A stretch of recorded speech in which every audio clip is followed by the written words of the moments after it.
In the early hours of a November morning, Mauricio Leal's elegant Bogota mansion was strangely quiet. Mauricio, a beloved stylist known for his charm and skill, had suddenly gone silent, missing important calls and a big appointment he wouldn't normally ignore. By midday, his friends and driver were growing uneasy. It wasn't like Mauricio to just disappear.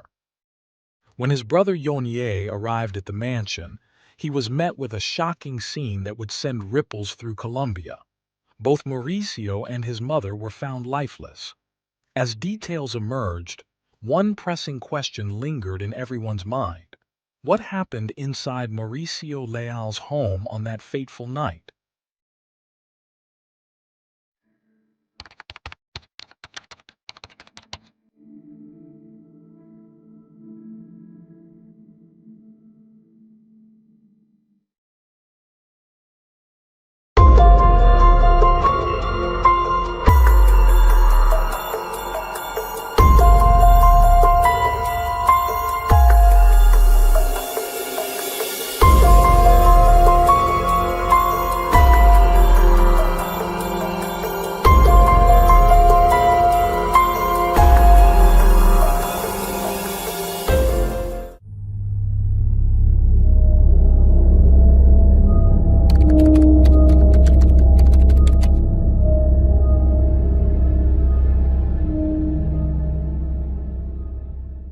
Mauricio Leal was born on November 25, 1973, in Cartago, Valle del Cauca, Colombia.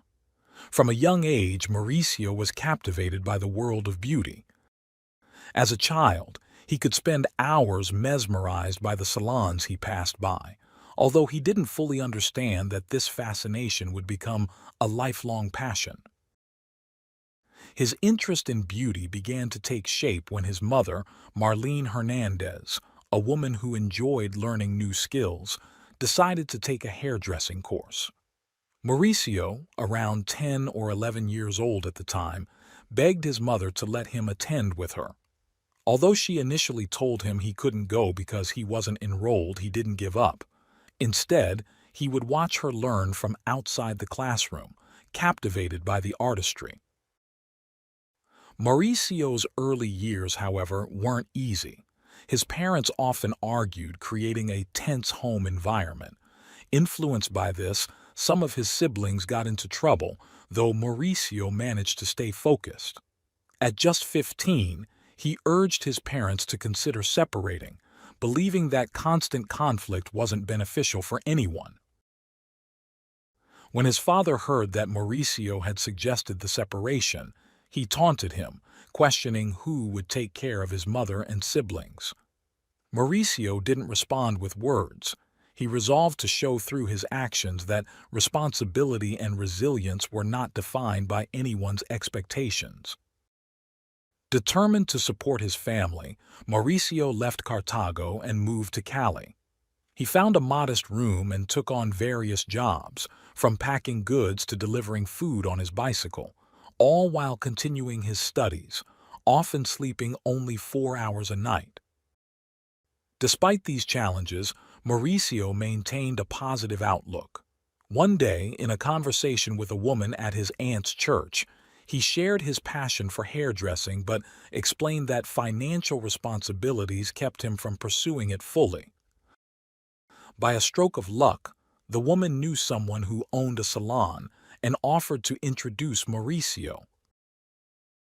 At just 16, Mauricio began working at the salon. Without experience, he started with basic tasks: sweeping, cleaning, serving coffee, and running errands. After some time, he gathered the courage to tell the salon owner he knew how to cut hair, a claim he wasn't entirely confident about. The owner challenged him to prove it by cutting his own hair. In that moment, Mauricio, though inexperienced, showed his natural talent, impressing the owner and securing a role as a stylist.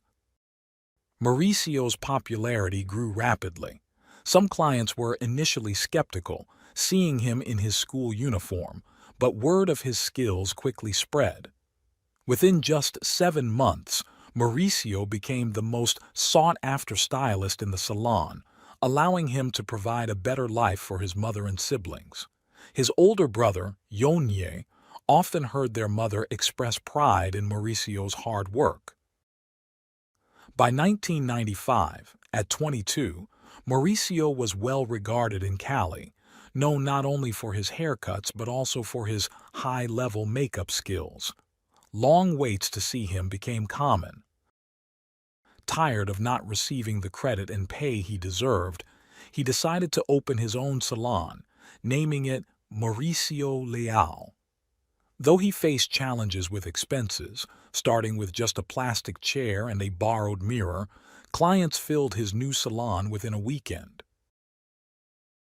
Soon the demand became so high that Mauricio had to hire his first employee, his brother, Yonye. He taught Yonye the skills and hard work required in the trade, marking the beginning of Mauricio's career as both a stylist and a business owner, all while building a legacy that would carry his name forward in the beauty industry. Within just a month of opening, Mauricio Leal's salon saw a rapid expansion. One of the salons where Mauricio had previously worked went out of business after he left, as his departure caused a sharp drop in clientele. As a result, former employees from that salon, along with others from different salons, began asking Mauricio for work. In a matter of months, his team grew to 35 employees. His salon was now equipped with high-end tools, and Mauricio, along with his family, enjoyed a level of prosperity they once thought unreachable. Yet Mauricio's ambition continued to drive him. Feeling that Cali was becoming too small for his aspirations, he packed his belongings and headed to Bogotá, Colombia's economic powerhouse, determined to establish himself as one of the country's top stylists. In Bogotá, Mauricio humbly started by working in a friend's salon, and he quickly gained recognition. Several of his former clients from Cali, now professional models and TV presenters, chose him over other stylists in the capital. Within 3 months, Mauricio opened his second salon, this time in one of Bogotá's prime areas, further solidifying his growing reputation. Despite his fame and success, Mauricio never forgot his roots or his family. His mother, Marlene, was his pride and joy, and he treated her to a lifestyle of luxury, complete with vacations, yacht trips, and champagne toasts. However, Mauricio's success cast a contrasting shadow over his siblings. His half-brother Carlos Andrés, sadly, was serving a sentence in a maximum security prison for a serious crime. Meanwhile, his older brother, Yonye, had also opened a salon, thanks to Mauricio's guidance.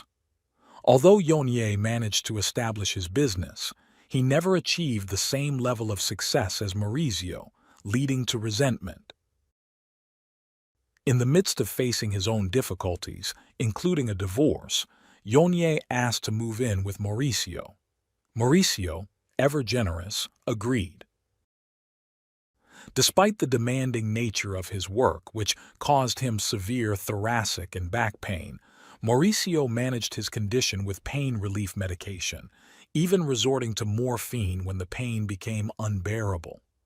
Over the years, he learned to live with it, but a tragic event would soon overshadow any efforts at improvement. On Monday, November 22, 2021, Mauricio's career was at its peak. That morning, he was scheduled for an important meeting with representatives from the Miss Universe pageant, where he was set to negotiate a contract that would place him on an international stage.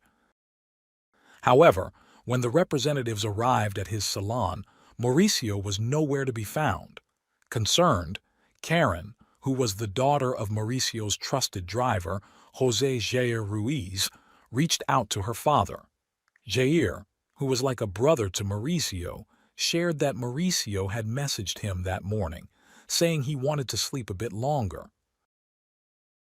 By 2 p.m., the absence became alarming. Karen's calls to both Mauricio and his mother went unanswered, and each attempt seemed to be met with someone hanging up. Growing increasingly worried, Jair contacted Yonye, who was living with Mauricio at the time, to ask if he had any information. Together, they went to Mauricio's residence in La Calera, a luxurious residential complex. Familiar to the security guards, they entered without issue. Upon entering, they found the home in a seemingly normal state, no signs of violence or theft. However, an ominous feeling overcame Jair when he tried to open the master bedroom door, which was locked. When he received no response, he climbed outside to a window overlooking the garden. To his surprise, the window wasn't locked, and upon entering, he was met with a devastating sight. Blood covered the scene, with Mauricio lying lifeless on the bed, a knife still embedded in his body. Beside him was the body of his mother, Marlene, in an equally tragic state. Yonye rushed in after hearing Jair's screams. Shocked and horrified, he knew immediately that his brother and mother were gone. Fighting the impulse to approach the bodies, Yonye urged Jair to step back to avoid contaminating the scene. Initial speculation pointed to a murder-suicide, especially when police found a note signed by Mauricio reading, "I love you. Forgive me. I can't take it anymore." Although the letter seemed genuine, the scene itself suggested otherwise. Mauricio's body was positioned with a knife in his abdomen, still held by his hands, alongside several pills on the nightstand, which at first glance appeared to support the theory of a suicide. However, a closer inspection by investigators led to a different conclusion. This was not a case of suicide, but rather a carefully staged double homicide. Mauricio's body bore 4 deep stab wounds to the abdomen, each with significant force, which immediately aroused suspicion. Typically, someone attempting to end their own life would seek a quick and less painful method. Analyzing the wounds, experts suggested it would be nearly impossible for Mauricio to inflict such deep injuries on himself repeatedly. The idea of someone inflicting a fatal wound, pulling out the knife, and repeating this multiple times seemed highly unlikely, especially given the considerable strength required. Additionally, Mauricio was right-handed, making it improbable that he could deliver such force consistently to that part of his body. Adding to the suspicion were the numerous bruises on Mauricio's forearms, indicative of a struggle, as though he had tried to fend off an assailant. Speculation soon arose regarding a potential motive, including theories about criminal connections. Some believe that Mauricio's business success and income sources might have attracted the attention of criminal organizations, given his prior involvement in a scandal when he was linked to the Clinton List, a blacklist for those suspected of laundering drug-related money. Years before, Mauricio had partnered with a wealthy client to open a salon in Miami, which later failed. The client was later revealed to be associated with the family of a notorious cartel leader. Consequently, authorities temporarily froze Mauricio's assets and accounts. Although he eventually recovered, this past incident fueled theories about his death potentially being a targeted attack. However, doubts emerged regarding this theory. If a criminal organization had been involved, it seemed unlikely that they would leave no trace of forced entry in Mauricio's heavily guarded residence or resort to using a knife instead of a firearm. The brutal nature of the wounds, particularly those inflicted on his mother Marlene, suggested personal anger, as the injuries were far too severe to be random or impersonal. The case soon gained media attention, with television programs exploring Mauricio's life and interviewing those who knew him, including his loyal driver, Jair Ruiz. Jair, visibly shaken in interviews, had discovered the bodies and faced intense scrutiny from Mauricio's older brother, Yonye. Yonye, in contrast, exhibited a puzzling demeanor following his brother's death. In interviews, he expressed a sense of duty to carry on Mauricio's legacy, remarking that, "There's no use in being sad. Mauricio would want us to continue."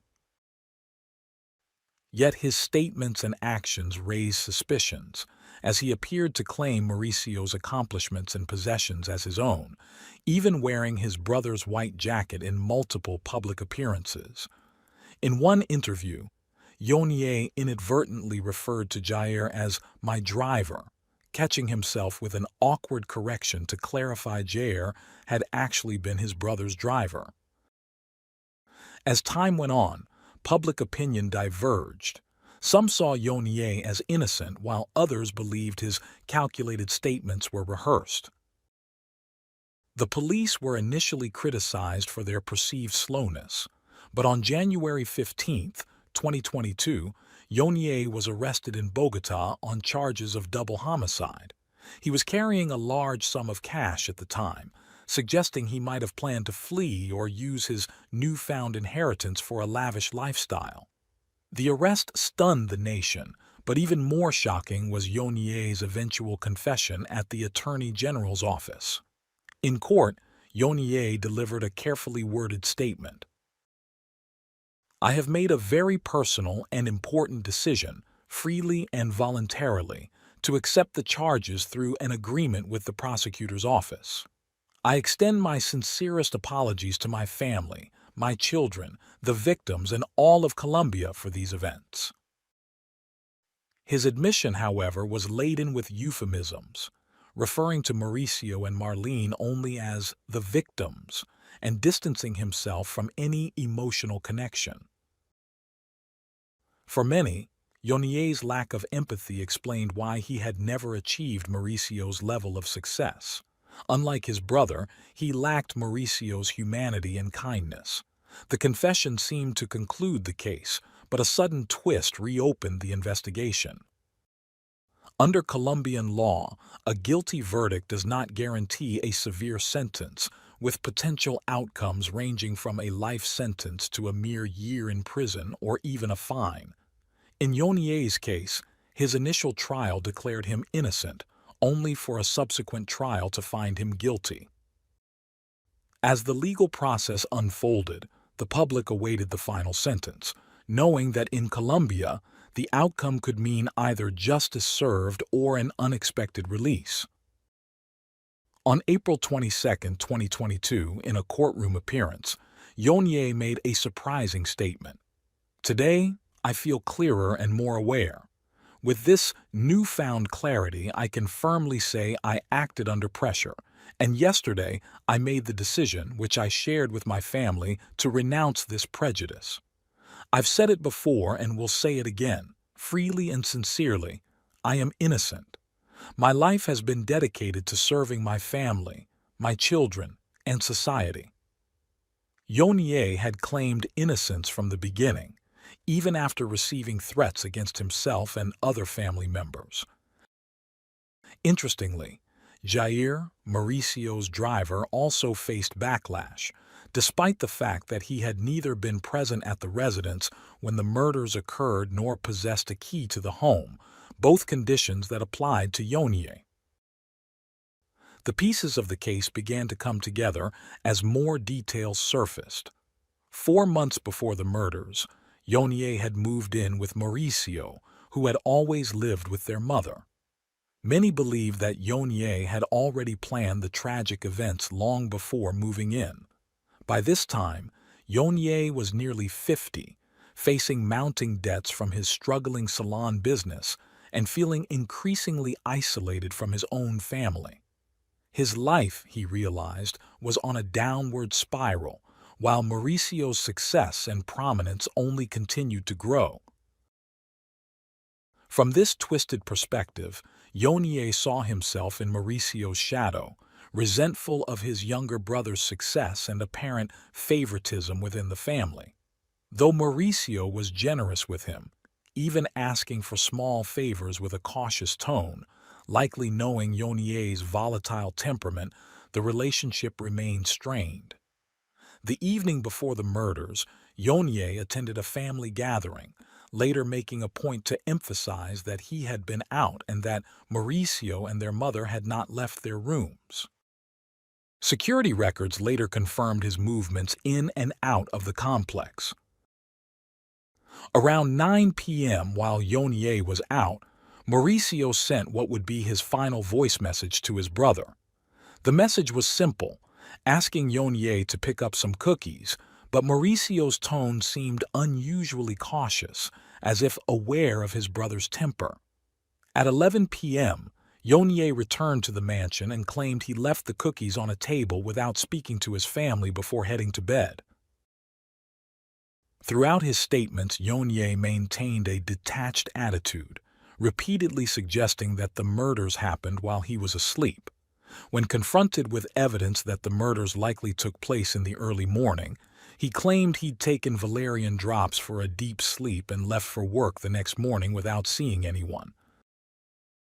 Given the mansion's high security, it would have been nearly impossible for an outsider to enter without Jair's help.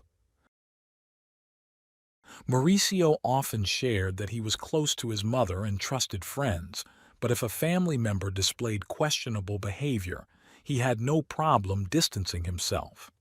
Tensions with Yonye had escalated over money, with Mauricio's refusal to lend him more reinforcing that Yonye had no direct claim to his wealth. After the murders, police noted several oddities in Yonye's behavior.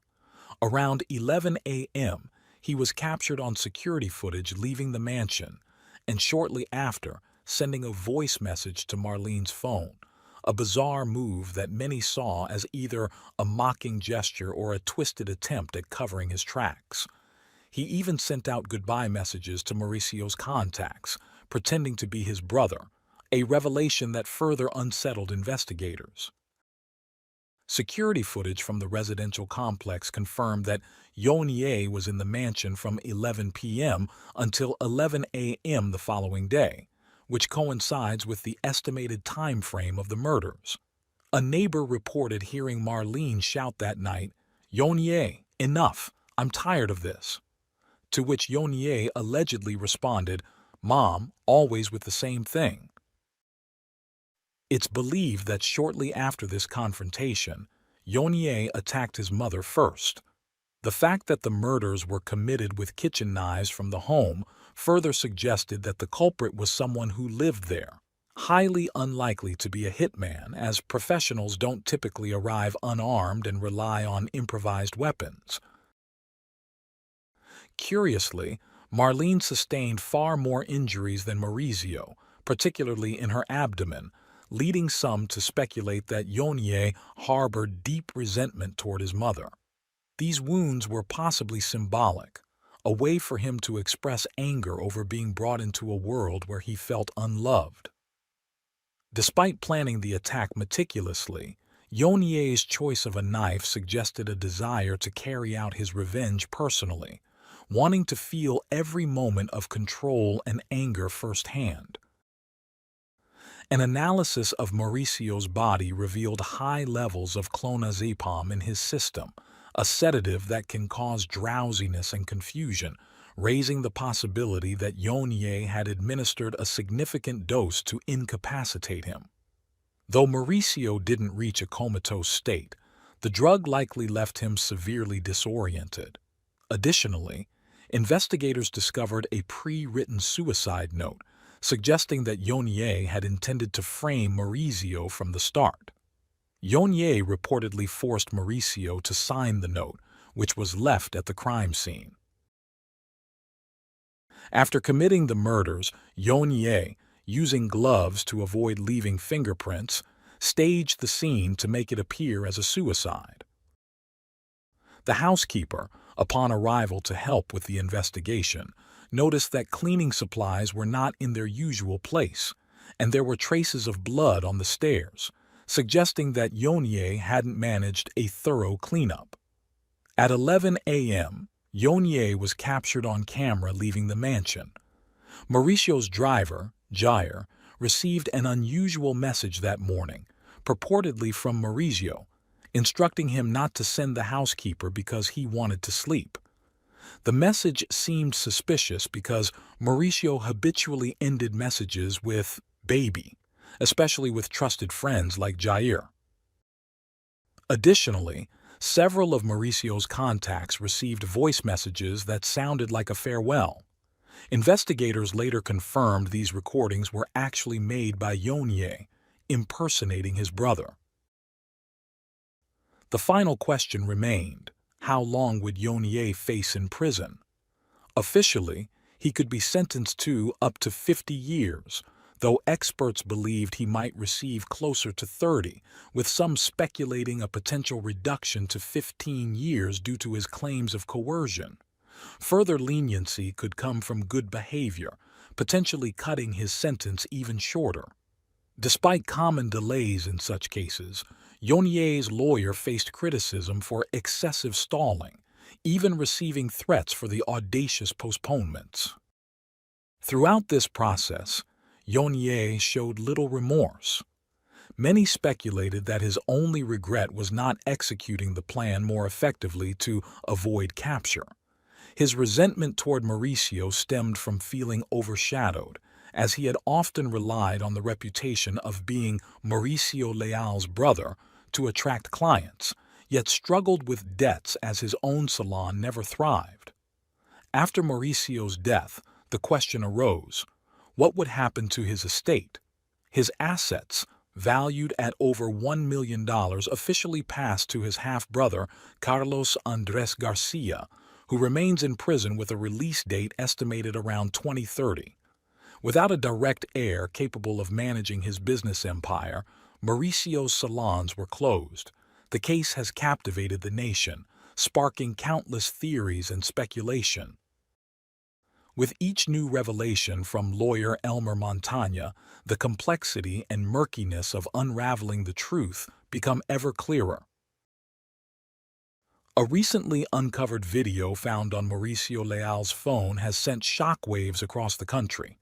In the clip, Mauricio appears distressed, seemingly forced to take the blame for his mother's murder as her lifeless body lies beside him. This shocking evidence surfaced long after the crime, which originally took place in November 2021, shedding new light on a story that only seems to grow darker as more details emerge.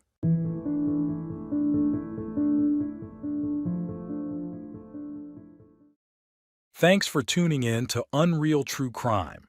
If you're intrigued by mysteries from around the world, check out our new channel, Latin Crimes, where we dive into the gripping true crime stories of Latin America. Don't miss out. Subscribe now for more thrilling investigations.